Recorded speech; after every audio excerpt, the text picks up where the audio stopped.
سنت اور حدیث یہ دو الفاظ علیحدہ ہیں۔ سنت حضور کا تعامل، حضور کا طرز عمل، یہ سنت ہے، اور حدیث اس کا ایک ریکارڈ ہے، ریٹن ریکارڈ۔ سنت کو معلوم کرنے کے دو ذرائع ہیں، ایک حدیث جس پر ہم گفتگو ابھی کریں گے مزید، ایک امت کا تواتر عمل۔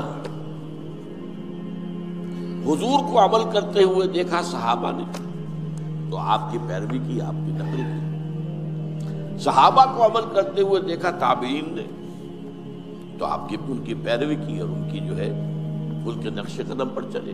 تو اس طرح ہوتا ہوتا نسل بعد نسل تواتر کے ساتھ بہت سی چیزیں ہیں جو امت میں منتقل ہوتی چلی آئی۔ تو یہ تواتر عمل جو ہے امت کا، یہ سنت کا علم حاصل کرنے میں دوسرا اہم اس کی سورس ہے۔ عام طور پر لوگ سنت اور حدیث